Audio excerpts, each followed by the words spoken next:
And welcome to today's episode of Bronco Nation Live on this wonderful 5th of April. My name is Jordan Parker. I'm going to be your host this evening, coming to you live from Utah, where we have been absolutely pummeled with snow and can't wait to get out of it. Joining us are two of my favorite Bronco Nation colleagues, Laura Zielinski, live from Michigan, and London Reeves, live from Florida. And tonight we are also going to be introducing you to the newest member of the Bronco Nation family and the Bronco Nation team, so we're super excited for that. We got a lot to go through tonight. We're going to, of course, welcome the newest member of the Bronco Nation team. We're going to go through industry news. We're going to talk Jeeps. We're going to talk order banks. We're going to talk Ford, EVs, all sorts of stuff. We're going to branch out of Bronco a little bit tonight just because there isn't a ton of Bronco news. So figured we'd dip our toe into a couple other ponds and see what the industry looks like in general. Then we're going to give you an update, a very exciting update on Ford Performance Parts. We're going to talk about some upcoming events that we have, most namely Supercell East and Moab Bronco Safari, which I already see a couple of you talking about in the Super Chat. We're going to give you some updates on merchandise. Then, of course, we're going to go to the community section and highlight some of your awesome Bronco builds, do some housekeeping. Then at the end, we're going to have a little trivia section where you can win some Bronco swag, which is fun. We haven't done that in a while, so we figured we would ask you guys some fun questions that you can answer to win Bronco swag. We also got a few questions from Instagram that we're going to answer, so it's going to be a fun, casual night. I want to say hello to a bunch of you already in the Super Chat. Hello to Scott Wisen, Tahoe Traveler, Robotics Rob, My Dog's Bronco, Julian, Jeff Ackerman, Ryan Hemming, Casey Wagner, the Bronco Adventures, Steve P, Matt, Ryan, Dirk Connor, Ford Video Guy. Huge shout out and welcome and thank you to Mitch Watts from Town and Country TV. Great to see you. Thank you for the super chat. He said, "What's up, Bronco fam? Raise your hand if you're going to Bronco Super Celebration East," which I am, along with Laura. Hello from to Jack Evans, who said hello from Augusta. I sure hope you were there at the Masters, and if you have an extra ticket, let me know because I will fly out this evening. But yeah, hello to all the people in the Super Chat. Great to see you. Going to be a great show. But without further ado, let's jump right into it and introduce the newest member of the Bronco Nation team.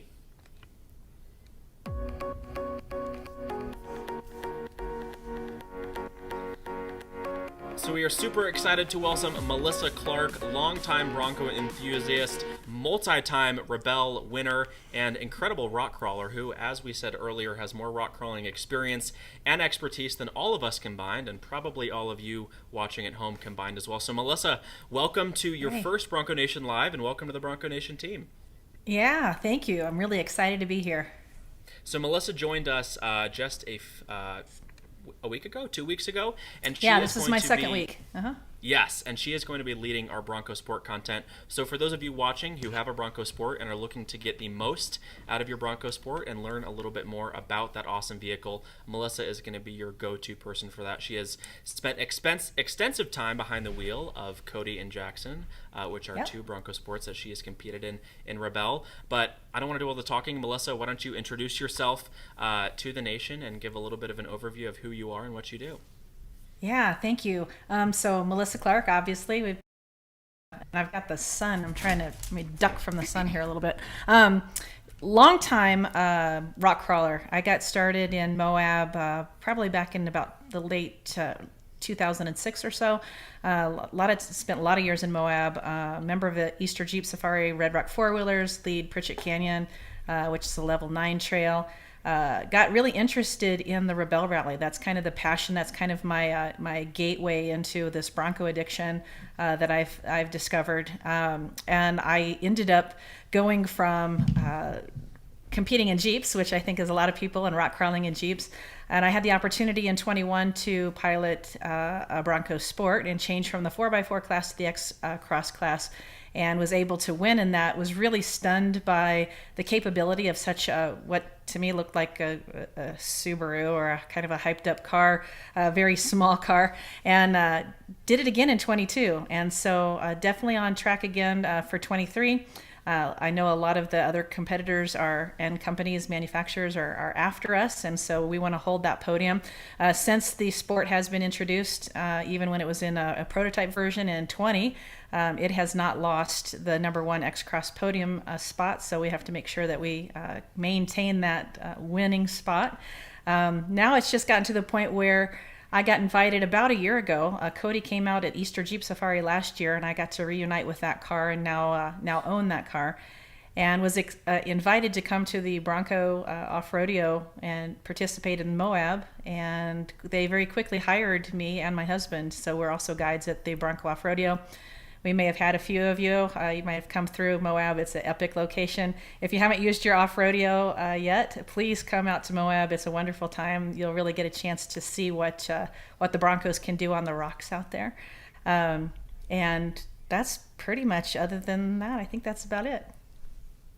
Yeah, that's fantastic. As you guys heard, Melissa has a ton of experience, not only behind the wheel of a Bronco Sport, but also has done each and every trail, essentially, in Moab all the way through Pritchett Canyon, which is pretty nuts. And you got to have a pretty built-out buggy to do that, don't you, Melissa? Yeah, I mean, there's a couple ways to do it. You can try to build it and then get the seat time. I did it the opposite way. I broke virtually everything I've ever had on Jeeps and upgraded it to the point where I realized that I have to have 1-ton axles when I'm doing this, 40-inch tires, Atlas transfer case, just because I've literally broken all of those things before to get to that point. But yeah, I'm really excited about, and I don't want to give too much away because I know you're going to talk about Bronco Safari, but I'm super stoked about some of the trails and opportunities. We've been out here scouting, checking out some awesome trails, and oh my gosh, I think if any of you guys are planning on coming to Bronco Safari, we're going to have a great lineup of trails for everybody to participate in. Yeah, Melissa certainly adds to her off-road credibility, which is fantastic, and she is fortunate to live in the area of Moab, or at least spend a lot of time there. So she is out scouting, as she said, a ton of trails for you guys. So if you are coming to Bronco Safari, which we will talk about a little bit later, Melissa will be there and may even guide you guys on some trails, both in your Bronco and your Bronco Sport, because we're going to be providing a range of difficulties in trails. So if you want to go on harder trails, you can do that. If you want to go on all Bronco trails, you can do that as well. And then, as she mentioned, she is a guide at off-rodeo and will be at our Bronco Nation Takeover Day in Moab in August. So those are two phenomenal opportunities to come join us, hang out, drive a little bit, and experience the beauty of Moab, both in May and in August. And we'd love to see you both times. So we're super excited to have Melissa on the team. And we already know we're going to learn a ton off-roading from you, Melissa, just because her experience, and we're super, super stoked to have you with us. Yeah, thank you. Again, I look forward to connecting with a lot of people. I've had some warm welcomes from a lot of people just on my very first article, which I think they scrolled through a little bit of preview of that. But yeah, I look forward to connecting with everybody. I've met a few people because I was able to go to the King of the Hammers, hung out at the base camp there a little bit. So I love the vibe, and I'm just looking forward to off-roading with everybody. And London, you went on the trail drive at Supercell West with Melissa and I too, and we did the Ladies' Day drive, and that was a pretty good experience, wasn't that, learning from Melissa? It was, for sure. Yes, definitely lots of little, tidbits and tricks that we can learn. So I'm excited to continue. So Melissa, if they want to find you on the site, where can they find you in the forums?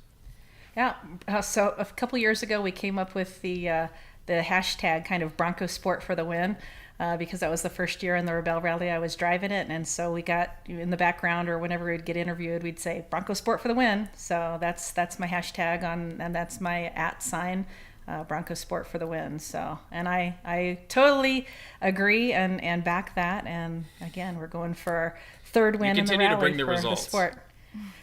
That's true. Luckily, in the Rebel Rally, you have to have 3 strong teammates. You have to have a driver, a navigator, and a very good vehicle to stand behind the ask. I mean, you put it in virtually every kind of terrain imaginable, day after day after day. And I've never even had to change a tire. I mean, it's just been an amazing car, and love the opportunity to get to do it again, and very grateful that I get a chance to do that.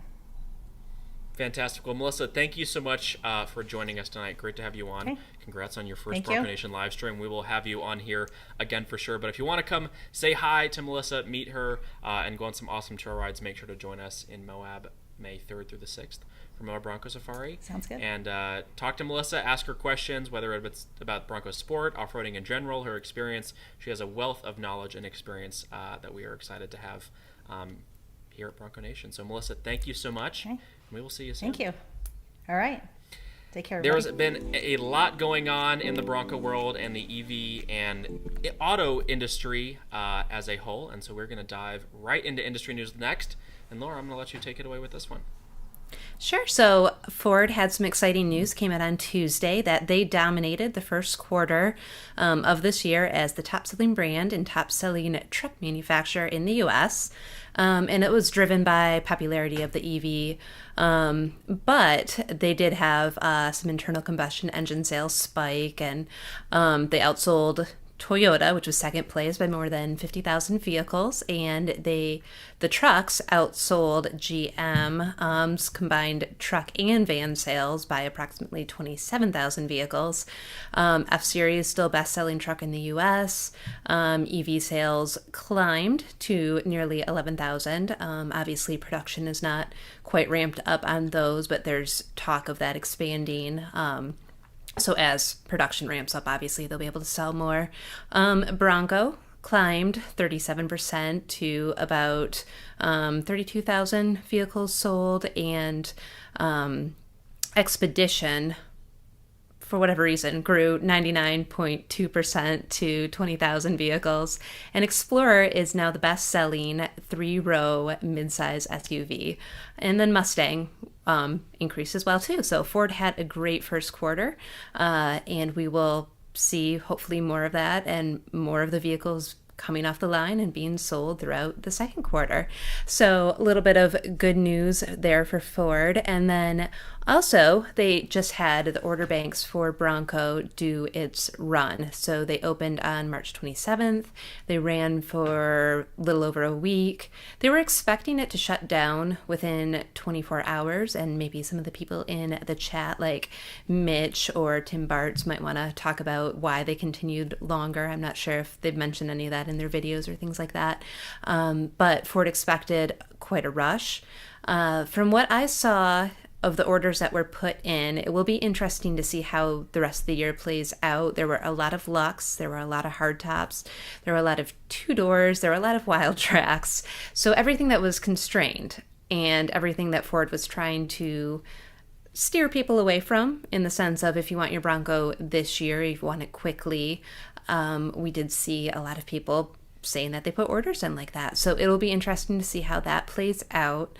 And if you did put an order in, congratulations. You are now in the waiting for your Bronco, and we hope you do have it fast, no matter if you ordered the most constrained Bronco or you have a Big Ben soft top coming. We hope you get it quickly, and any questions that you have, we're trying to follow up with things on the news section in the forums, talk about priority codes, talk about next steps, talk about how you can track your Bronco through the backdoor links. So just watch the Bronco Nation news section. If you have questions about how any of that goes or how the process plays out, jump in the forums. We have people who have gone through the process, and they are extremely well versed in how that all played out and length of time, and they can answer all sorts of questions about shipping and whatever you need to know. They'll be able to give you a hand over there in the forums. So good luck to you guys as you wait to get your Bronco. And for those of you who have already had your Bronco order in since 2 years, we hope you get your Bronco as well quickly too. There was some talk about some of the trims going away. Obviously, with the order banks, they prevented anyone from ordering base Everglades and a couple different options, manual transmission, and then cloth seats on some of the trims. And I see there's been a lot of talk about Everglades coming back. The reason that they prevented those from being ordered was for work on the Ranger line. So I think Ford has said that they're not commenting on future product. So we'll see what happens for 24. It is a great vehicle. We've got some people who are in the forums, who are members, who are in our chat, who love their Everglades. And obviously a lot of people love the base, and we don't see the base going away. But we'll see what happens, and let us know your thoughts in the chat. So that's some news for you guys right there. Woohoo. Fantastic. Well, speaking of your guys' thoughts, we're going to shift topics a little bit away from Bronco and to Jeep. This week, for those of you who don't know, is Easter Jeep Safari in Moab. We were there last year. We are not there this year. We're going to Bronco Safari instead. But Jeep has released a myriad of new concept vehicles at Easter Jeep Safari, and I was down in Moab last week and got to see these driving around, so I figured we'd talk about them. It segues into the EV conversation after this, but I want to get your guys' thoughts and share some of our opinions as well, because why not? Let's do it. Let's see what Jeep has to offer. So if we want to pull up the Scrambler 392 picture first on the screen, this started its life as a four-door Wrangler Rubicon 392, which of course has the V8, but they put 40-inch tires on it, 20-inch wheels, and a newly available air suspension as well. And then to top it all off, they put a 6.4 liter Hemi V8 under the hood. And Car and Driver said they tested it and it did 0 to 60 in 4 seconds, which is nuts. So I saw this driving down the road and I thought it looked sick. If you guys have comments, leave them in the super chat because I love reading it. The green color is certainly intense, but it's cool. Jeep has great colors. Laura London, what are your thoughts? I'd say Jeep loves the bright colors, and Jeepers love colors that you will not likely ever see in a Bronco. We'll find out. I don't know, but not quite what you see right now in the lineup. It's not 50 Shades of Blue. No. Or gray. No, it was super cool rolling down Main Street there in Moab. The interior kind of has like this blue and green plaid inserts on the seats as well. And I think, honestly, not every year, but quite frequently, Jeep comes out with new concepts that they bring to events like this, and they did a whole, and it's just fun to push the boundaries to see what you can do with the vehicle. So we will go on to the next. So people seem to like it. They say, love the old school fenders on the Everglades. The Scrambler is, that was an Everglades. Scrambler is fire. People are talking about a Bronco Lightning.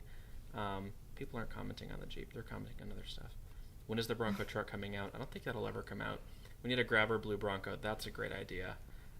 Love that thing. Just needs a supercharger. Supercharger? It already has a 6.4 liter V8. It does 0 to 60 in 4 seconds on 40s.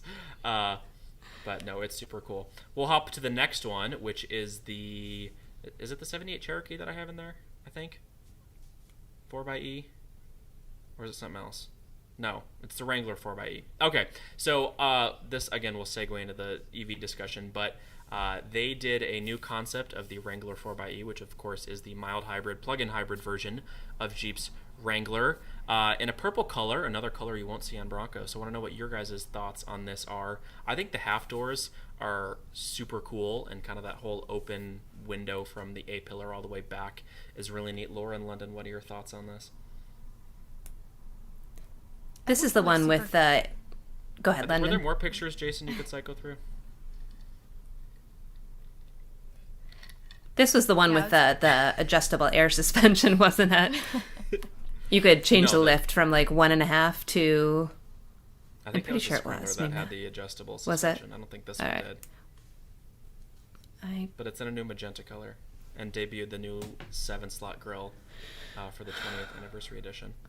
I'm not a fun color person, but I know a lot of people like them, and I can appreciate that. But that one, we're still in the Wrangler Rubicon.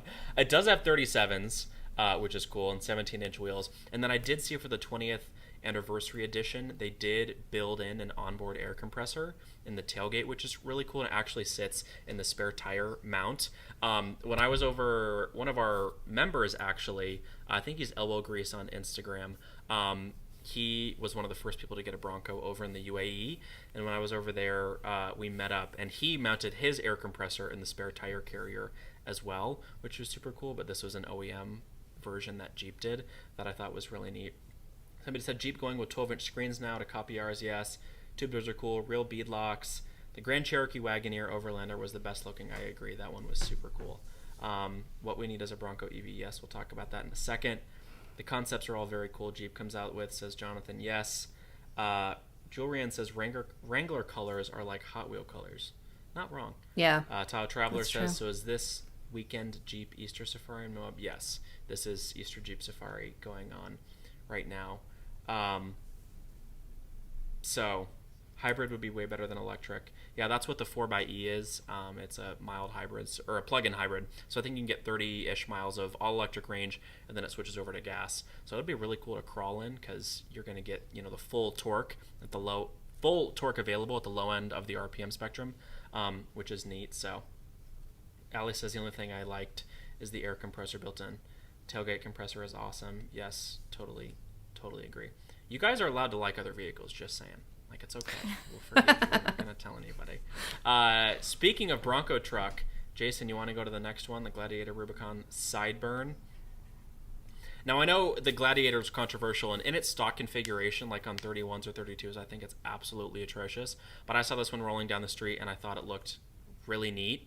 There's like Rotopacks built into the side of the bed there. Again, another bright color. Kind of got light, not a full light bar, but two partial light bars mounted up there on the roof. Brush guard, just kind of a very utilitarian look. And then the alien green paint color. Laura, London, thoughts? I like the spare tire placement. Sorry, London, I keep cutting you off. Go ahead. Go first, London. The paint colors on these are throwing me a little bit for sure, like with the bright green and the bright purple, but it is cool how they have like the light bars mounted, and you know, it definitely, like Jordan said, is it looks very tactical. Like, you know, you could definitely use this for all the things. But Laura? I always like looking at concepts. I think it's cool to see what ends up going into production. And obviously Jeep is working, we'll talk about that more, I think, when we talk about the Wrangler refresh, but they're working to build in some of the things that Bronco has, and I'm sure Bronco's going to continue, Ford's going to one up, and we'll just see it play out, and that's the best way possible. For sure. Popo Patty said, good, I own some Jeeps, a FC150 and an XJ. I love to see competition because only we benefit. I love Broncos and run Gold Country Broncos, but Jeeps are fantastic too. I think the coolest thing is just like concepts. That's what it's all about, is pushing the boundaries, coming out with new different things that you may not think of. That's exactly what a concept is for. So this is something I honestly wish Ford would do more. Obviously there's production issues, but coming to events like Moab Bronco Safari, whatever it is, with really cool, unique concepts, just to start conversation and see what people like, I think would be really neat. Next one, Magneto. This is the two-door, all-electric Jeep Wrangler. Let me pull up my information on here so I don't give the wrong info. But again, two-door here, Magneto, fully electric. They've done a few iterations, hence the 3.0. But this is the third time they've featured this all-electric Wrangler at Easter Jeep Safari. Known as the Magneto, the company says this will be its final appearance at the event. And it gets and version 3 gets a myriad of notable changes. Its electric motor still operates through a manual transmission, which is really unique and cool. And peak output increases to 650 horsepower and 900 pound-feet of torque, which is nuts. So Jeep is saying it's going to have a more efficient motor, citing a 20% increase in usable energy over the last version. And you can also now switch between the high power output settings or the previous low power output settings, which is like 285 horsepower and 273 pound-feet of torque for getting around town. Has 2 selectable regenerative braking modes, as well as 1 pedal driving, which is really neat, which of course you see on Bronco. And again, we see the clear hood here showing kind of the battery pack. The doors are swept back an extra 6 inches. The B-pillar has been relocated.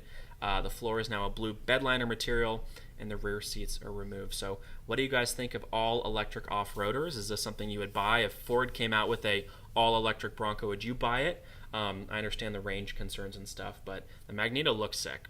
Can't lie about that. And I think in Moab... Go ahead, I was going to say, what is the range on this one? Do we know? It doesn't say, and I don't think Jeep has published it. They didn't put a size of a kilowatt-hour battery in here either, which I wish they had.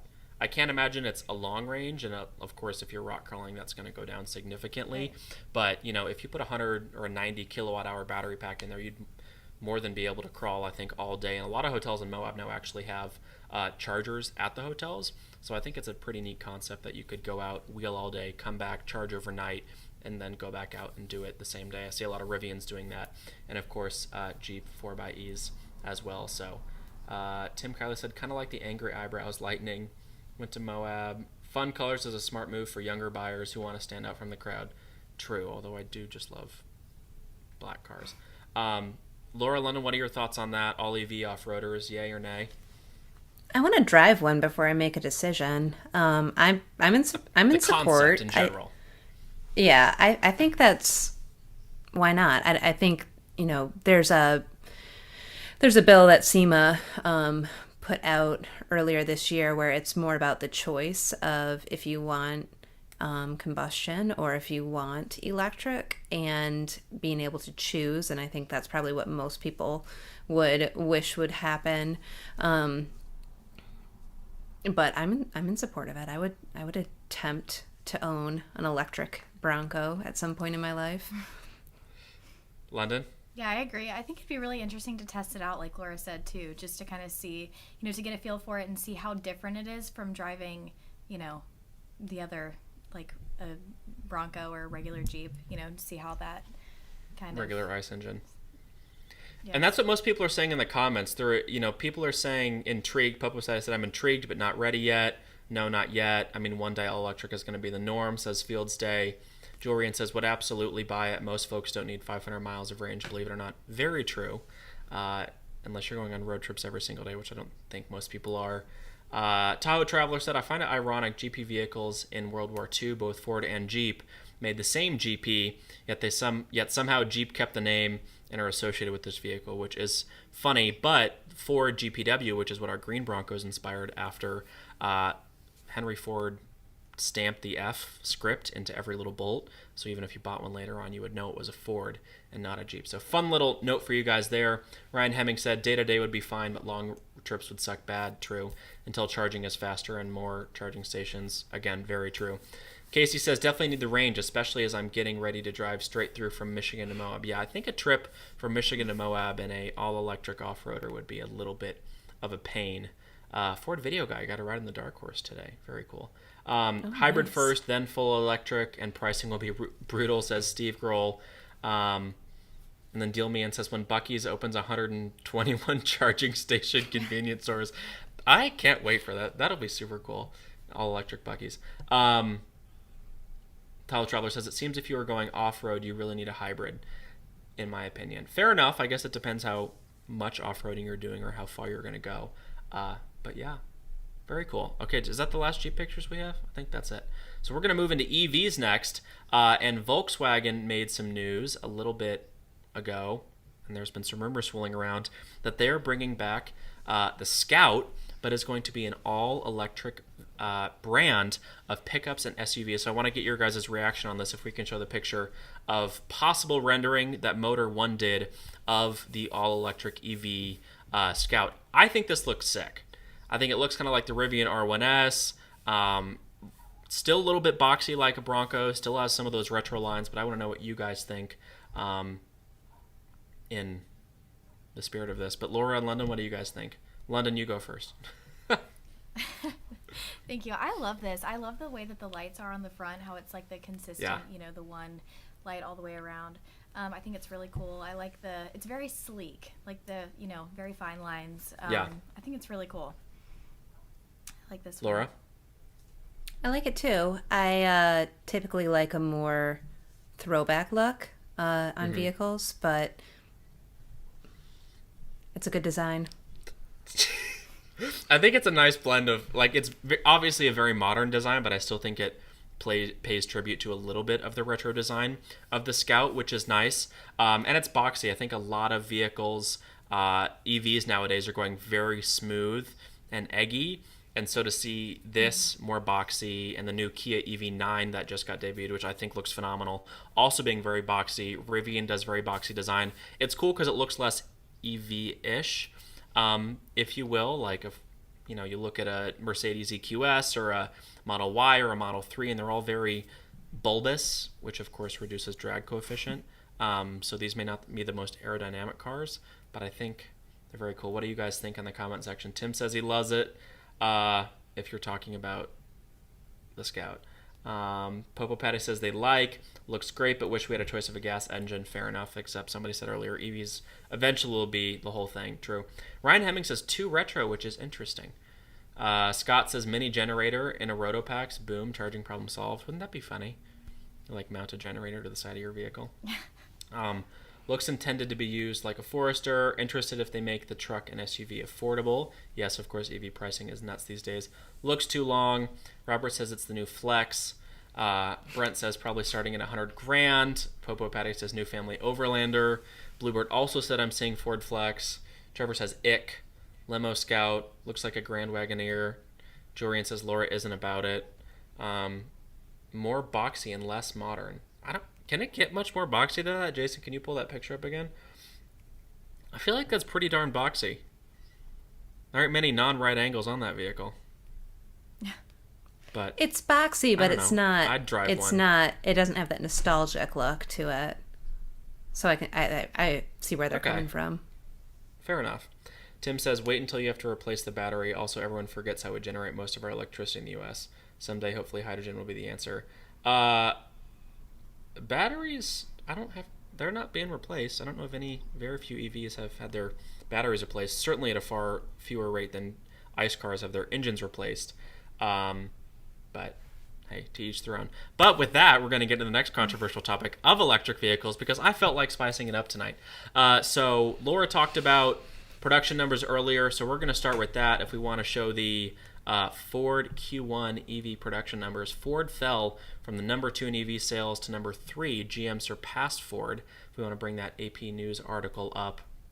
This was mostly due to Mach-E and Lightning both pausing sales. And for the record, the Bolt, which is that Chevy EV you see on your screen, horrifically ugly car. Very awful. But somehow they sold 20,000 of those in Q1, which is interesting. But GM's EV sales of 20,000 were still far below those of the industry leaders. Tesla, which delivered more than nearly 200,000 vehicles between January and March. Ford coming in third at 10,866 EVs during the quarter. But they, again, are saying that's largely due to this Mach-E and the Lightning having to go on pause. I'm curious to know your guys' thoughts on the Lightning and the Mach-E. We've talked about it before. But do you like it? Do you not like it? I've heard mixed reactions. I think a lot of people are disappointed in the range. Ford estimated the extended battery pack giving a range of 320 miles, and I think real world highway range is coming in at 230, which obviously isn't super hot. And then Rivian came in fourth with around 8,000. Sorry, Volkswagen was in fourth with 9,758 vehicles, and then I think Rivian after that. So U.S. electric vehicle sales rose 48% year over year, which is exciting, and there's a lot more EVs on the road. What I will note is GMC put out, they were number 2, but they put so much press and energy behind their the Hummer EV, and in Q1 of 2023, GM sold 2 Hummer EVs. Not 200, not 2,000, not 20, 2. So I actually got to sit in one at Overland Expo last year, and it's cool, but 2? Like, how do you sell 2? Do you know what the price is on those? I think it's like into the hundreds or at 100. I mean, it's pricey, but there's a lot of other Vs, Lucid, Rivian, Tesla, Mercedes are all in the 80 to 120 range, and people are buying them.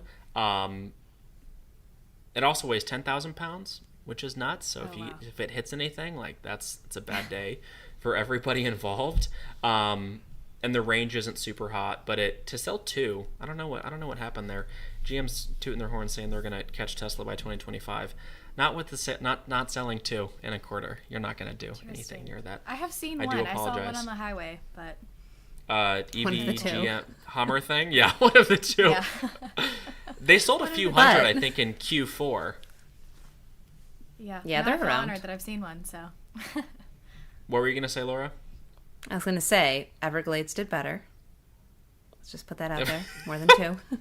Barely. Ford Video Guy says Bolt is cheap. Yeah, that's true. It is, and I guess if you're looking for substance over style and don't really care what you drive, that's could be a option. Allie says I like the Lightning's just costly. Yes, Ford took a $20,000 price hike on the Lightning year over year. $20,000. Wow. It used to start, I think, low 40s, 40, 41 last year, and now the base Lightning is at like 60 for the small battery pack, which gives you 180 miles of real-world range. Not hot. So that's certainly something to consider. So the Ford Lightning now starts at $62,000. That's $20,000 more than it cost last March. Model Y starts at $55,000. That's $8,000 less than it cost last March, which is interesting. The Model Y, I should note, has positive margins. The Lightning does not. So interesting to see how this is all playing out. The first mover advantage with the EV world was definitely something that helped Tesla. But as you see these companies try and get into cadence, there still seems to be some issues going on. Speaking of trucks, Scott Wisen said, sat in a Lightning, not impressed. Yeah, I've driven one. It's not... I wouldn't buy one personally. But that's that. Speaking of electric trucks, Ram today announced their entry into the electric truck market, which is pretty exciting. With the 2025 Ram 1500 REV, Car and Driver said this is an electric workhorse with a startling 500-mile range. So for all of you concerned about range, Ram has... Well, they're addressing this. They're taking the time. Instead of being first to market with a full-size electric pickup truck, they are targeting 500 miles of range and a towing capacity of 14,000 pounds, which is great. And this is due to a massive battery pack. The standard is 168 kilowatt hours, which has targeted 350 miles of range. The long range comes with a 229 kilowatt hour battery pack, which is nuts. For context, the extended range Lightning has 131 kilowatt hour, so nearly half of the Ram's extended range, while getting 230 miles. And the Hummer EV, which again is a 10,000 pound vehicle, is only 212. So Ram is promising a massive battery pack for this with massive range. So if they can hit these numbers, that'll certainly be cool. But it's a lot of range. It's going to take a lot of charging. Even at an 800 volt DC fast charging, it could take quite a while. So what do you guys think of this? If we could pull up the picture of that again. I think it's nice. It's not a departure from Ram's generic design. Obviously it's smoothed out a little bit and more electrified looking, but I think it's neat. I think it's cool to see legacy OEMs dip their toe into the EV space. We're just waiting for a very, very compelling EV from one of them. Laura London, thoughts? That is not the look for me. You're not a truck girl, Laura? I could be a truck girl, but not that. That's like a car. I don't know. I feel like there's trucks like that do work, and then but I'll see. I could be. I know people do take their Lightning to the job site and all that. So, but that one looks more truck to me. Like, we'll see. Mm-hmm. I'm curious too, like with the different EVs coming up into the market, if people will do as many modifications on them as they do on non-EVs. That's a great lift kits or things like that. Point. I'm curious. I met with Heretic today, and we talked about that. They had a Rivian come in for the first time truck to get a light bar installed, and so they were trying, going through how do you wire a light bar to an electric car and get it in the systems and get switches and all that stuff. So that's a phenomenal point. I think a lot more of these electric off-roaders, like even the Scout and all this stuff, are just more tech focused and I think harder to get into. Like I think just by nature they're harder to modify because they're a lot more components, air suspension and all that stuff. So that's a great point. In the comments you guys are saying, you guys have a lot to say. Field Stay says Ram is going to be nice. Ford Video Guy says try to buy a Power Boost XL Super Crew 4x4. They start at 51. Julian said looks hideous like all Ram trucks other than the TRX. You'd have to pay me to daily that. Scott says agreed. Chris, what did Chris say?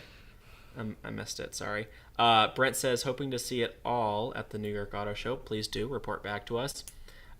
Casey says how many days to charge it? I think it depends if you're charging in a 110 outlet or a heavy one or a larger capacity. My Dog's Bronco says, yeah, how heavy is that? I'm sure with that big a battery pack, it'll be over 10K. If you had a solar-powered home, EVs would make more sense. Fair enough. The article said it would cost $100 to fully quick charge the Ram. Fair. But let's say you have a truck with a 36-gallon fuel tank, extended range fuel tank. it'll cost you, an average price of $3.64 a gallon. You're talking $150 anyways. So yeah, it would take forever to charge. Oh my goodness, y'all started without me. Sorry, Ragnar. Make a bed cover into a solar panel, or put a generator on the wheels to charge the batteries. Y'all have a lot of good points. Good point, London. People like to mod their own vehicles. True. Honestly, give me an EV Maverick for around town. Oops, I wired it to the high voltage system. I like the solar panels idea. See, you guys are so creative. We can get so many ideas from you guys. So, no, I think it's an interesting discussion, and very interested to see how this progresses. Obviously, it's one thing to do it for around town, but in the off-road space, which we're in, I think EVs will be something to watch. I think the 4xEs brought electrification to the off-road world, so I'm excited to see what the next step is, and if Ford matches. I'm not gonna say it, but it will be interesting to see how Ford responds in the coming years. Yeah, like how many people actually take their Bronco off-road, in the outside of the enthusiast community. There's going to be a lot of people who would easily jump on a EV Bronco if they're just a round town daily driver and not deep into the weeds, which is honestly the majority of people who buy Broncos. So, and Jeeps, it's not just specific to Ford. So it'll be interesting. I mean, on a bad day, I drive maybe 30 to 50 miles, like on a really busy day. Yeah, so even a plug-in hybrid, if I could do most of that in full electric mode, that would be fantastic. Ryan said water crossing in EV doesn't sound like a great plan. Actually false, because it's like a fully sealed system. If you go look at like videos and flooding and hurricanes and stuff, you'll actually see like a Model 3 essentially submarining through the ponds. And we all know the alternator issues with Broncos when water gets in them. So because it is a fully sealed battery pack, water isn't as much of an issue. I'm sure Whistling Diesel has submerged an electric vehicle at one point. But I think the water fording is pretty impressive. I don't know. You can test and let us know. Okay, any other thoughts on the EV discussion before I hop off my soapbox? Not for me. It is interesting seeing all the different ones start coming out and all the different concepts. And, it's interesting to me too. Just, you hear people say like, oh, well, in 10 years, like no one's going to have a gasoline vehicle anymore. And so that's interesting to me to see, the transition kind of start. Very true. It's fun. And I think, the more OEMs and companies that enter the market, the more competition, the better the product gets overall. Mm-hmm. So I think it's a net positive for everybody. That's how we move forward. Jonathan said, what about saltwater on EV batteries, like Jeep Beach and stuff, or people overlanding on beaches? I don't know. Personally, I mean, I think it would probably have a similar effect to taking a regular car. Like if there's metal components that are exposed and you get salt on them, you're going to need to wash it off or it's going to rust. So again, most EVs are a fully sealed system with a flat bottom. So there's that. Julian said, when do you think we will get a Bronco EV? Guesses, ladies? I don't know. Not in 2023. No, not in 2023, and probably not in 2024. My guess is whenever they do a full refresh, it'll come maybe then, so 27. I feel like they're going to come out with a sport hybrid or an electrified sport first and then do that. That would make sense. And we're almost due for a mid-cycle refresh. I know Jeep did a mid-cycle or announced their mid-cycle refresh today. They upgraded the rear axle from a Dana 44 semi-float to a heavy-duty Dana 44 full-float rear axle, introduced a 12.3-inch screen and a few other cosmetic updates in and around 7-slot grille, wireless Apple CarPlay standard and Android Auto, and the Wrangler 4xE lineup expands with new 4xE Sport on the low end and the new Rubicon X on the high end, which is interesting. So seems that Bronco has pushed Jeep to innovate and to add some new features to the vehicles, which is exciting. The recent Wranglers I've driven have not been super awesome, so I think this new tech and some new features is, of course, always welcome, and I hope it continues to be a increase. So they put some standard side curtain airbags in them now in the refresh, which is driven by Bronco for sure. Very not true. Just tech, but safety too. Yeah, I want to people ask. I put a Q&A on Instagram, so I want to answer a few of those questions that are relevant to this. Riley Arias 08 said, opinion on Scouts. I don't know if they're talking all Scouts or just the EV Scout, but I like them. I think they're cool. I think both the old ones that are restored are really cool, and this new EV concept will look really sick. So I would drive one. Laura, London? Scout Nation. Scout Nation, great idea. I think that does it for this. We have more questions. Oh, Julian says, thoughts on Rubicon X versus Badland Sasquatch. I think, again, it comes down to the solid front axle versus IFS debate. I haven't driven the Rubicon X, so I can't comment on how it drives on road. The Bronco, every Bronco I've driven handles better than a Jeep on road. So I think it would come down to that. But with this new mid-cycle refresh, maybe they've improved the handling a little bit. Not sure, but it would be fun to get behind the wheel of both of them. So I'm not sure, Laura or London, if you've dug into that at all, but that's my thoughts. I have not. Okay, we will move on to, we're going to answer more questions, and I see a lot of you guys in the Super Chat have questions too. So we'll get to those in a second. But we have a very exciting update for you all regarding Ford Performance. Earlier in February at KOH, we made an announcement that Bronco Nation will now be offering Ford Performance parts for your Bronco right on the Bronco Nation website. And we are thrilled to announce that those parts will be available starting a week from today with member-exclusive pricing. Woohoo! So if you want to get the tune for your 2.3 or 2.7, if you want to get a set of tube doors or new wheels, or I don't know the whole list. There's a ton of products, dozens and dozens, that'll be on the site starting next Wednesday, a week from today. So if you have been waiting for Ford Performance parts and you're looking to get member-exclusive pricing shipped right to your house, you can order them a week from today on the Bronco Nation, which is super exciting. Super thrilled and honored that to be working with Ford Performance on this, and excited to bring you guys all those parts as well. London specifically has been working extremely hard behind the scenes to get these up for you guys, and the whole team. It's been a collective effort for months now, so we're really, really excited, and we hope to see a lot of these parts on your Broncos. The Ford Performance team will be at Moab Bronco Safari, so if you want to see parts, touch parts, feel parts, maybe test out a set of trail doors or something, tube doors, that'll be a great place to do it. The weather will be fantastic, so make sure you come out and see all they have to offer. More information coming soon, full release and stuff next week as well, so it'll be super fun. Laura, London, any thoughts, comments on that one? We've been talking about it for forever. We are super excited. Like you said, it has been a long time coming. But we have all the stuff ready to go for you guys, and we've made some adjustments to the website as well to make it easier to shop. So you can either shop by brand or by category. So if you're not looking for something in particular and just kind of want to browse, you can shop that way.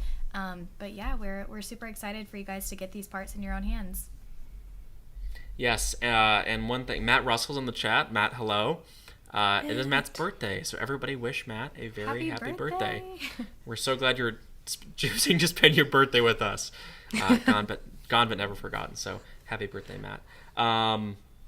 Jordan, will you have your Raptor there? No, I will not. I will not have my Raptor there.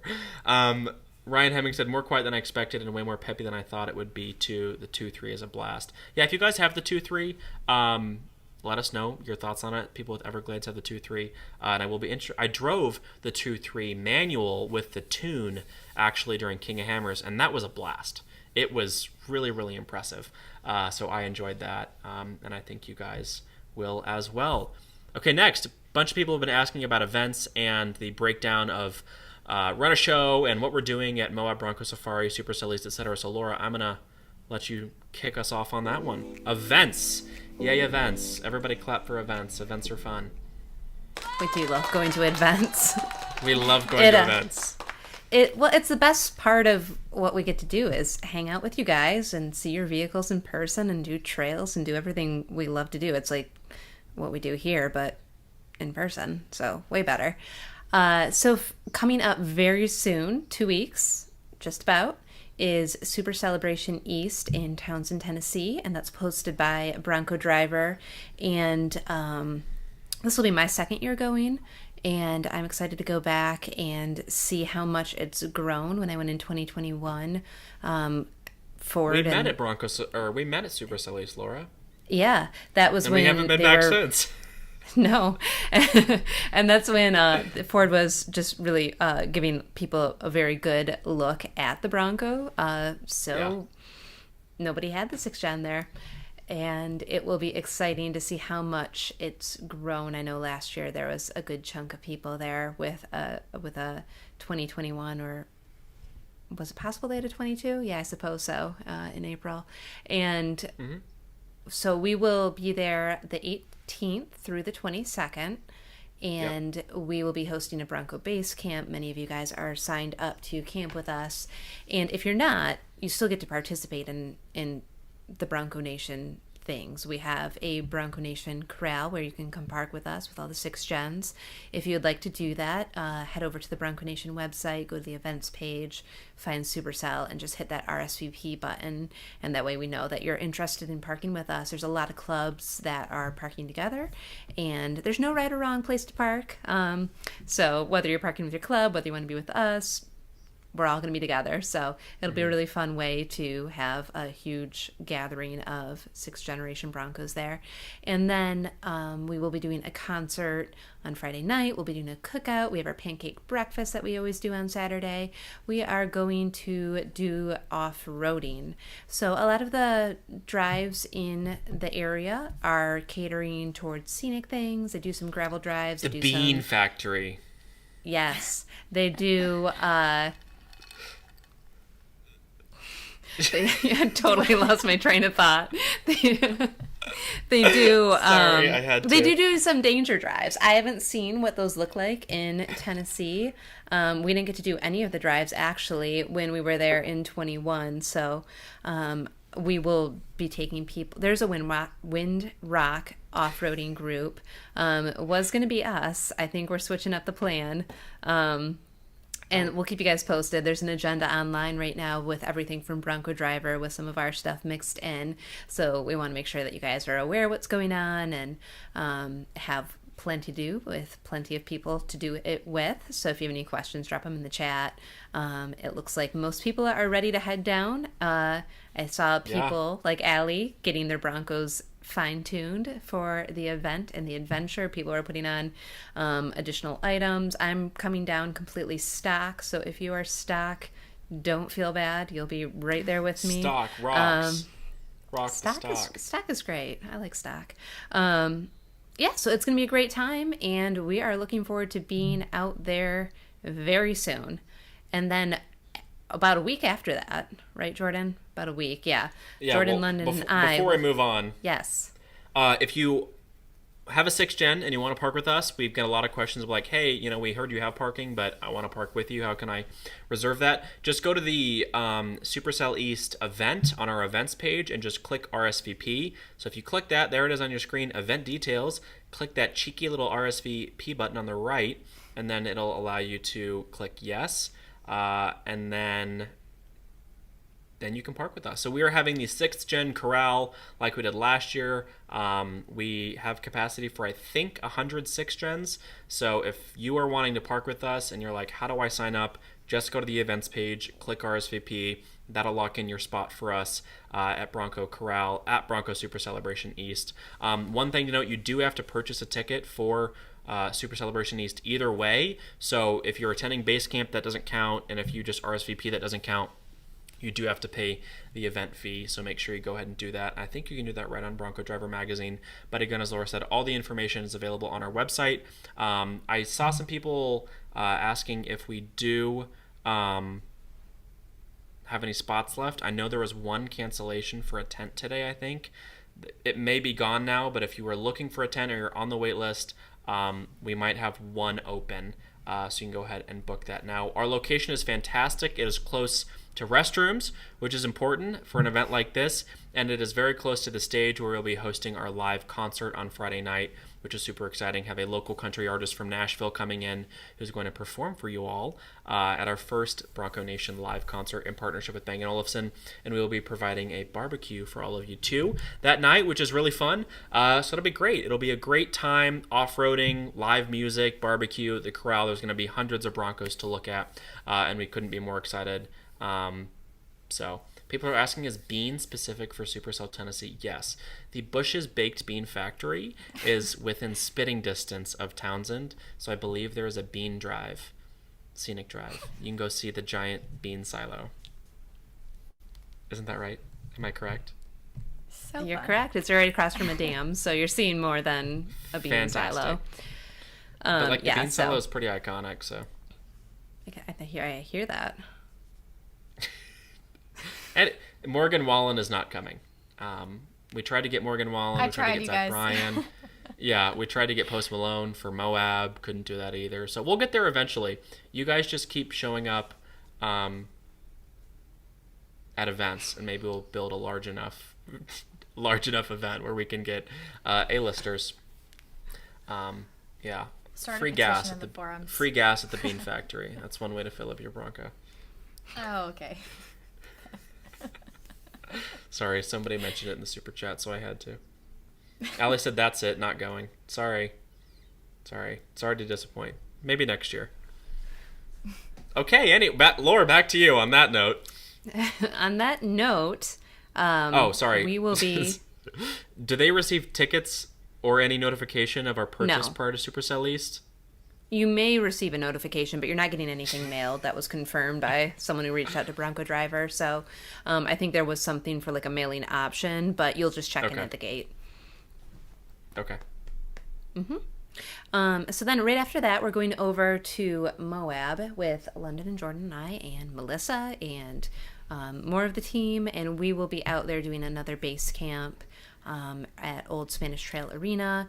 The Utah Bronco Club is the one that hosts Bronco Safari, and we will be doing something similar. Jordan's already been out there pre-running, so I'll have Jordan talk a little bit more about Bronco Safari and some of the exciting things to expect over there. But we do have spaces for this, and I'll let Jordan talk about that. So come on and join us, and take it away, Jordan. I absolutely love Moab Bronco Safari. It was one of my favorite events last year. Probably maybe only second to Overland Expo Pacific Northwest, which we will also be at this year, which is super exciting. But I just went as an attendee last year just to kind of see how things go. And what a phenomenal event. The Utah Bronco Club does such an amazing job of putting it on. There's such a wide range of trail drives that are very well organized. So whether you want to do, a level 1 all Bronco drive for Bronco Sports, or people who just want to see some more scenery and don't want to get too technical, maybe don't want to risk damaging their Broncos, there's that. All the way up through Steel Bender and some much more intense trails as well. So we're super excited. The layout's phenomenal. They do a big taco night on Thursday. We're going to be having another concert on Friday with a country band coming in that'll be playing live right after the show and shine and the giveaways. Also followed by another barbecue. So there'll be trail drives running from Tuesday all the way through Saturday. We will be hosting some trail drives of our very own in partnership with them that we'll be on, which is really exciting. So I think we're doing 3 trails. Bronco Nation specifically is doing 3 trails Tuesday, and then 2 trails Wednesday, Thursday, Friday, and Saturday, which will be really fun, in addition to a whole other myriad of trails that you can go on. So this is great because you could do a different trail every single day. So if you haven't been to Moab, or this is your first time, those are literally the same thing. If you haven't been to Moab, or it's your first time. If this is your first time to Moab, or I guess you haven't been off-roading in Moab, this is a great event to get some different exposure to some different trails. Maybe you start at one and work your way up through the week. But we're going to be doing some more difficult drives, which is always fun. You guys have asked us, hey, can Bronco Nation do more difficult drives? Yes, because now we have an off-road expert, Melissa, on the team who could lead all the way through level 9 Pritchett Canyon. So we're excited about that. And it's going to be a great time. We know a lot of you have registered. We did open up a crap ton more spots at base camp because we went out and saw the property and we're like, oh, we can fit a lot more of you. So now we have additional power spots. So all the 30 amp RV hookup spots are sold out, but we do have 20 amp RV hookup spots. So if I saw somebody said he ordered a Escapade Topo 2, which is super sick, congratulations. That'd be great for that. I know Gary from Texas is coming with an Escapade, so a 20 amp will be perfect for like teardrop trailers, or if you just want some general power. There's a select number of those spots available, and then we have a ton of overland camping as well. I believe the tents are all sold out. Maybe one opened up today, possibly, but we have dozens of overlanding spots. If you got a rooftop tent, if you're sleeping in your Bronco, if you got a teardrop trailer, adventure trailer, something like that, head over to the website and sign up. If all the spots fill up, this will be our largest base camp ever, which is really exciting, larger than King of Hammers. So we can't wait to see all of you. We know dozens of you are already coming. Make sure you buy your tickets for Moab Bronco Safari as well. Just because you sign up for base camp doesn't include your Moab Bronco Safari registration. But if you sign up, that includes a t-shirt. And last year during the show and shine and the giveaways, I'm pretty sure everybody who was attending won a prize, which was super cool. So it's a great event, fun for the whole family. Beautiful time of year in Moab. It's been cold here, as I indicated earlier, but early May is beautiful. Location's great. If you came to our Bronco Safari or our Jeep Safari base camp last year, we were out by Red Cliffs, and it was just a pain. We're much closer to town this year, so there's cell reception. You're close to coffee, which is very important for us bean water drinkers. Close to food, all sorts of activities, and a ton of trails as well. So whether you want to do Fins and Things, Hell's Revenge, Moab Rim, whatever, lots to do. Somebody asked, Top Traveler asked, Jordan, Moab question, how difficult is Top of the World? Really don't want to beat my Bronco on the steps. Is it doable? Really want to do this trail. Yes, if you got rock rails, you're fine. And 35s. You probably won't. I always hate giving this advice because I don't want to go do it and scratch your Bronco and then yell at me. Yeah, I believe it's a little bit harder right now. I think Blake was just out there and not too long ago, and he said it went up from like a 4 to a 6 or something like that. I don't remember the exact numbers that he is giving, but he did say it is more difficult. Normally a Sasquatch Bronco could do it just fine, and you still can, but if you're maybe a little less experienced behind the wheel or just don't experience in that terrain, it may be a little bit more difficult than it's been in past years, so just be aware of that. But we do have a trail guide video on YouTube, so if you want to see the trail and see how you get through it in a Bronco, go watch that Top of the World trail guide video on our YouTube channel. That'll kind of give you an overview. Granted, it was filmed a year ago, so if what Laura is saying, if it's moved from a 4 to a 6, there may be some, just with the increased traffic, that could be so. But and then real quick, before we go back to more questions, if you are looking for where to sign up for Bronco Base Camp, it's a little bit difficult to find right now. It's not just like in the store. Go to the second news article, now open, more spots for Bronco Base Camp, right from news, and there is a reserve campsite button, and you can click that, and that's where you can find it. So it's in a couple different articles, but the second one from the top right now will be your easiest way to get in there and reserve a campsite. Look, you guys are already helping each other in the super chat. That's fantastic. I hope you all can meet up and go. I hope we can go. I don't know if we're going to do Top of the World specifically, us lead it, but I know there will be a group going, which is really exciting. So, Casey says, you're starting trails on Tuesday? Yes, we are starting trails on Tuesday. Bronco Adventure said Top of the World is beautiful. It sure is. Somebody said let the girls speak, so any thoughts, ladies? Well, I had just said, Jordan, I'm going to turn it over to you, so that's on me. London, what do you think? I was going to say, this will be my first time. What were the two things you said? First time and first... If you've never been to Moab, or it's your first time. Or it's your first time. You've never been to Moab, and it's your first time. So I'm excited. I've seen, a ton of pictures and videos, and it looks like there's some pretty intense trails out there. So it'll be fun to get out there and experience it for the first time. Popo Patty says no scratches, just dents. Did Chase really do Top of the World on that stock Outer Banks? I'm sure he did. I wouldn't doubt it. Right. Yeah. Yeah, sounds about right. So, yeah, that's very fun. Then Laura, I'll let you tell us about our Bronco Nation takeover days since I'm banned from talking. Well, we are doing... How many do we have? We have 3 more left to go. 3 more left, yes. 3 more left to go. So we did Texas, had a just immaculate time with you guys. So much fun. Love going to Texas. And we are excited to do that again next in June 9th at New Hampshire. And then after that, we will be doing Moab on August 5th. and someone already mentioned that we are going to be sweating. And to that, I replied, the Broncos have great air conditioning. So we'll see. It'll be great to go back Bring to your Moab deodorant, this year. folks. But what these are your typical off-roading amount of time, the schedule, all that is the same. It's just with Bronco Nation members and folks, and then some Bronco And Nation us. staff will be there. Yes. So we will be at New Hampshire again, June 9th. I don't think that one's filled up yet. Broncos and sports. So if you have oh man, going through the list. So 2023 or 22 entire Yep. sport. If you have a 21 or 21 first edition or 21 Badlands, a 22 Badlands sport, and then pretty much any other version of, thank you, Jason. So eligible vehicles are 21 through 23 Broncos, 2021 Bronco Sport there. First Editions, 21 to 22 Bronco Sport Badlands, or all 2023 Bronco Sports. So if you haven't used your token yet, make sure that you get in there.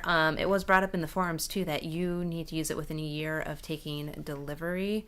And I know, you want to get on that. I think a lot of people were waiting until they did take delivery to go, but we have space. We would love to see you guys out there. Like Melissa said, off-rodeo is a fantastic thing that everybody should go to no matter what.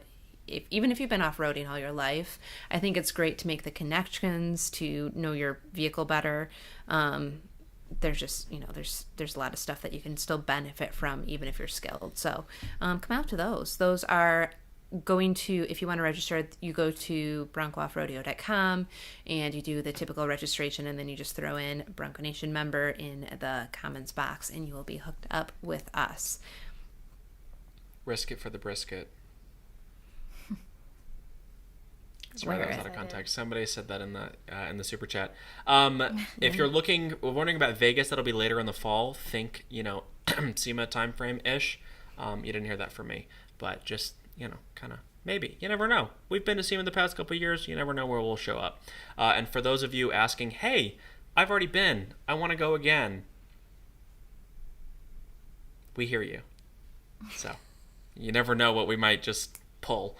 So yeah, super excited about those. The Texas one was great. Can't wait to see a ton of you in New Hampshire and Moab as well, and then in Nevada. And then if we do more, who knows? Maybe we'll do another. Raptor takeover. Maybe. Someone says, when are the Raptor rodeos taking place? I don't know. I asked and didn't get a date. So I think it opens this summer, maybe? Possibly? I believe they said early summer. I'm trying to think back to the press release. Yep, true. Okay, well, so lots of events. Super fun. Moving on, merchandise. London, any updates on merch? We gotta go. We've already been on here an hour. Holy cow, we gotta go, guys. Yes, we have some fun stuff coming very soon. Like Jordan and we talked about earlier, we have Ford Performance, which is coming next week. We're super stoked about that. But stay tuned for some merch updates. We will be posting that soon. It's been a thing, y'all. So we do have some fun stuff for some giveaways coming up. So also we had a thread in the forums that we started yesterday, Taco Tuesday. Somebody asked about how your Taco Tuesday was. Yeah, Taco Tuesday was great. I got some shrimp tacos, loved them. But anyway, I think it'd be fun if we started doing some, posting some recipes and stuff like that in the forums. I know a ton of you guys love to cook. So how do you guys feel about a Bronco Nation community cookbook? What do you guys think? I'm so in favor of it. Then we can cook recipes at base camp. We can have like a Bronco Nation cooking competition. I think it'd be fun. Whoever posts some fun recipes, I will send you something special, a fun little treat. So. Ooh, wow. Incentive, guys. Cook up a storm. Someone said, are you doing something in the Pacific Northwest? Yes, Overland Expo Pacific Northwest in July. We will be there again this year, which is super fun. Blanca Bronco said, come out to the Kennewick, Washington on Memorial Day weekend. Working on it. We'll see. I'll let you know. Keep you posted. I told you I would. So yeah, there's lots of events on the West. Do we have any events on the West Coast? Like California? I don't think so. King of Hammers. You missed it. That was in California. Yeah, and then just community-led events on the calendar, so check that out too. And then somebody asked, any chance Bronco Nation does Rubicon Trail this year? It's an interesting question. Excellent question. So much good questions. Okay, let's roll right into the next one. Someone says, no, you can't go yet. You have time to make up for from last week. So, true.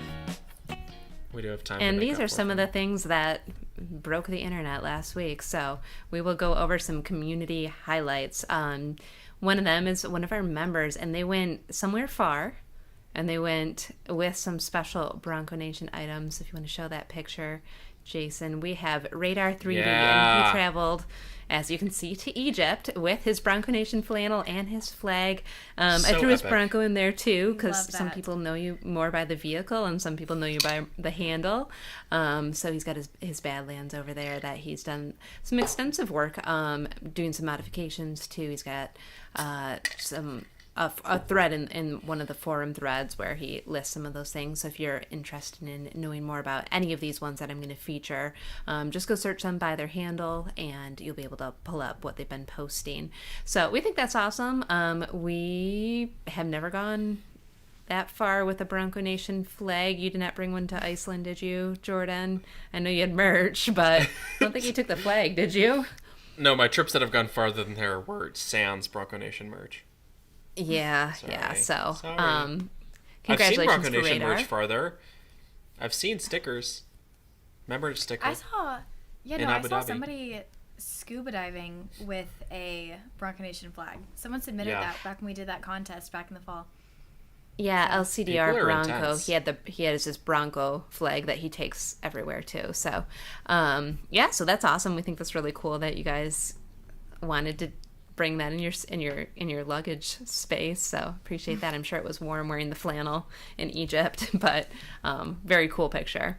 So another one that I want to feature is a Bronco build, and this one is a really cool one. He's done a lot of ground up resto mods. He did a 67 M715 and a 1942 Dodge WC53. This is his 2022 two-door Badlands. He's got a whole list of mods that he's done. He usually features all his builds that he does as like a bug out type of build. So a lot of these things on here have some customizations that he's done to make it more capable for that type of lifestyle. So natural off-road lights, limb risers, hidden winch, Warn Platinum Xeon 10s, Icon Rebound Pro beadlocks, Ford Performance flares, Boss 4x4 pinch weld covers, Tuffy console, and then a whole custom back situation in the cargo space where there's a seat delete and then space below to put all sorts of things into storage. The cat skin leather seats, goose gear table. So a lot of really cool things on that one. So go check out McInfantry's thread, and I think it's called like Bug Out Bronco, but you can Google by hand or search by handle, and you can check out that one. And then we have a Bronco Sport that Bad Overland has done a ton to as well, and does a lot of off-roading with it too, with the Broncos, and it hangs right out there with them. So some Rome cases, Rome rooftop awning, Spider No-Drill roof rack. I did a 1.5 inch rough country lift, Alpha Tango wheels, BFG KO2s, MPG caliper covers, Bushwhacker fender flares, whole list of things. Going to be doing more as well too, adding in a nudge bar, some more lights, and I believe Bad Overland is working to get a Bronco eventually, but with a sport that cool, he may change his mind. We'll find out. So just like highlighting some of the cool things that you guys are doing with your builds, and again, nothing wrong with stock. So if you've got a stock Bronco in there, we love to see a good designed stock Bronco. So it's cool that whatever you're doing to make it your own, whether you want to keep it as is or you want to do some modifications to fit your lifestyle. So there's some community highlights for you guys. And if you have Ta-da. Broncos that you want featured, let us know. I'm Laura in the forums. I'm Laura in real life too. I'm Laura everywhere, but my handle's at Laura. So and you she's can find Mother me there. Forum at work. Forum. And then we also have Bronconation Live, which is our other Instagram handle, and we've been doing some community features on there. So just DM there if you'd like to have yours. Otherwise, I'm just combing through and pulling out some things that you guys did. And just because you haven't been featured yet does not mean you have not done an awesome job. It's just there's a lot out there. So hope you guys enjoy seeing some of these. We're going to quickly run through these Instagram questions because I said I would answer them. The Bronco Adventures asked, curious how our Bronco can be featured on Bronco Nation. Thanks. As Laura just said, you can message us for a chance to be featured on the live stream, or you can DM it or tag us on Bronco Nation Live. How can I get a Bronco Raptor at MSRP? Pray. Any updates on the ability to record with our 360 cameras? No. Is Everglades discontinued forever? We don't know. Any idea on the criteria of Broncos scheduling tomorrow? Yes, I have an idea. Let me pull it up. 0.2 seconds, please. Scheduling non-specialty units through 5/29. Base series, Everglades series, manual transmission, and Badlands with optional wheels are balanced out for 23. Cloth interior for Outer Banks and Wild Track available on stock, dealer stock units only. No. Hey Siri, stop. Hey Siri, stop. That was almost really bad. I love a good Siri moment. Can I somehow order a Ford factory soft top for the Bronco, not liking my other options? Not at this time.